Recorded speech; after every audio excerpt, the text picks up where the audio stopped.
हर किसी के चंकी ग्लिटर को लगाने का मेथड डिफरेंट होता है। कोई अपना ग्लिटर लगाने के बाद जो है उसके ऊपर लाइनर की एप्लीकेशन करता है, तो कोई पहले लाइनर की एप्लीकेशन करता है, बाद में उसके ऊपर ग्लिटर की एप्लीकेशन करता है, ठीक है। और कभी कभी ऐसे होता है कि ग्लिटर अप्लाई कर लिया जाता है और उस जगह को छोड़ दिया जाता है जहां हम अपने बाद में जो है वो लाइनर की एप्लीकेशन करते हैं। तीनों मेथड आज आप लोगों के साथ शेयर करेंगे। उम्मीद है कि बहुत यूज़फुल आज का ये वीडियो आप लोगों के लिए रहेगा, तो वीडियो को लास्ट तक देखते रहिएगा। पहले मेथड में हम लोग सबसे पहले आई के ऊपर ग्लिटर अप्लाई कर लेंगे। हमने ग्लिटर प्राइमर यूज़ किया और उसके ऊपर अपने चंकी ग्लिटर को जो है वो चिपका दिया अच्छे से, ठीक है। और उसके बाद हमने अपना लिक्विड लाइनर लिया, क्योंकि इसके ऊपर मार्कर लाइनर या फिर आपका केक लाइनर या फिर आपका जेल लाइनर जो है ग्लिटर के ऊपर लगाना बहुत डिफ़िकल्ट होगा। यहाँ तक कि जब आपने मोटा ग्लिटर आइस के ऊपर अप्लाई किया होगा तो जो आपके लिक्विड लाइनर होते हैं वो भी बहुत मोटे और थिक जो है वो अप्लाई होगा, ठीक है। यानी कि रफ दिखेगा और कुछ ही टाइम के बाद आप देखोगे कि आपका जो लाइनर है वो क्रैकी होना शुरू हो जाता है। इसलिए ये बिल्कुल रॉन्ग वे है कि आप आइस के ऊपर पहले सबसे ग्लिटर अप्लाई कर लो, उसके बाद जब लाइनर लगाओगे तो ये ज़्यादा लॉन्ग लास्टिंग नहीं रहेगा। इतना बुरा भी नहीं लगता, ठीक है। बहुत सारे लोग इसको यूज़ भी करते हैं इस टेक्निक को, लेकिन फिर भी मैं आपको एडवाइस करूँगी कि आप ग्लिटर को जो है वो बाद में अप्लाई करें, ठीक है। अब यहाँ पर दूसरे मेथड में हम देखेंगे कि हम पहले परफेक्ट तरीके वाला लाइनर यहाँ पर अप्लाई कर लेते हैं। बहुत खूबसूरत सा विंग आपने बना लेना है, मज़े का आई लुक आपने क्रिएट कर लेना है, ठीक है। और उसके बाद फिर आपने अपना जो है मतलब कि फिक्सर यूज़ करना है, या आप सीलर यूज़ करते हैं। डिफरेंट टाइप के आपको सीलर्स, फिक्सर्स जो कि चंकी ग्लिटर्स होते हैं, ठीक है, क्योंकि वो अच्छे खासी हैवी ग्लिटर होते हैं। उनको चिपकाने के लिए आपको जो है या तो निक्स का जो प्राइमर आता है, ग्लिटर प्राइमर, वो बहुत बेस्ट रहता है। इसके अलावा आपको लिक्विड सीलर्स वगैरह भी बहुत ज़्यादा मिल जाते हैं, उनमें मिक्स करके आप इन ग्लिटर्स को आइस के ऊपर जो है वो अप्लाई करते हैं, ठीक है।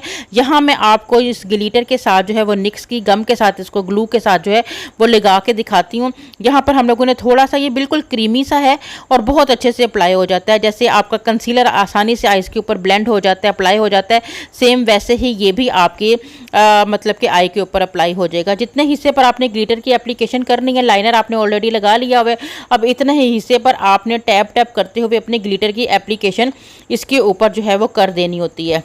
और जहाँ तक मैं आपको मतलब कि अगर एडवाइस दूँ तो सबसे मज़े का मेथड यही होता है कि जिसमें पहले आप लाइनर की एप्लीकेशन कर लो अच्छे से, और उसके बाद फिर आप अपने मतलब सीलर या आपका जो प्राइमर है, ग्लिटर प्राइमर है, उसको अप्लाई किया, और उसके बाद फिर आपने छोटे से ब्रश के साथ जितनी आपको ज़रूरत है उतना ही ग्लिटर आपने आई के ऊपर हल्के हल्के हाथों से टैप टैप करके अप्लाई कर देना होता है, ठीक है। बाद में आप अगर आपको ज़रूरत हो तो अगेन फिर से एक बार आप अपनी लाइनर के ऊपर जो है एक और एप्लीकेशन कर सकते हो लाइनर को, यानी अगेन डबल एप्लीकेशन के थ्रू अप्लाई कर सकते हो। लेकिन ये सबसे इजी और चंकी ग्लिटर लगाने का सबसे बेस्ट मेथड होता है।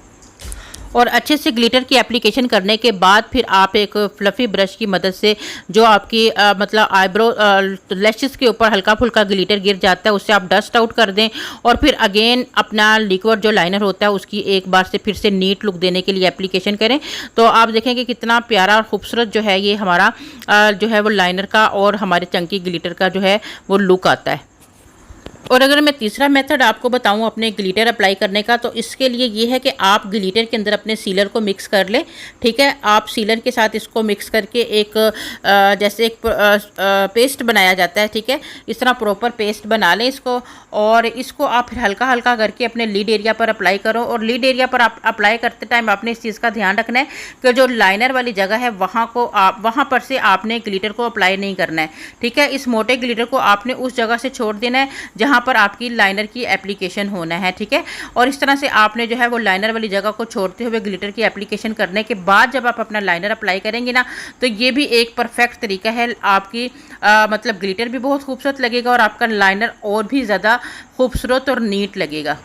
और अब जब हमने खाली जगह छोड़ी है लाइनर के लिए, उस जगह हम अपने लिक्विड लाइनर, जेल लाइनर, कोई भी लाइनर की एप्लीकेशन कर सकते हैं। लेकिन ये होता है ग्लिटर के साथ ज़्यादा लिक्विड वाला जो लाइनर होता है उसकी एप्लीकेशन इजी रहती है। और इस तरह से हम लोग जो है वो लाइनर की एप्लीकेशन कर लेंगे। और इस तरह से भी आप देखें कि ये तरीका भी बहुत अच्छा है हमारा ग्लिटर और लाइनर को जो है वो यूज़ करने का। तो ये आज 3 मेथड आप लोगों के साथ इसलिए शेयर किए गए हैं क्योंकि आप लोगों के लिए मतलब कि हेल्पफुल आज का ये वीडियो रहा होगा। आप लोगों के बहुत कमेंट्स आते हैं कि हमें डिफरेंट तरीके बताएं या बेस्ट तरीका कौन सा है वो बताएं। तो इनमें से बेस्ट जो मेथड है वो आप ढूंढें और मुझे भी कमेंट करके बताएं कि आपको बेस्ट मेथड जो है वो कौन सा लगा, अच्छा लगा। ठीक है, इसके साथ ही आप मुझे इजाज़त दीजिए। दुआ में हमेशा याद रखिएगा। अल्लाह हाफिज़।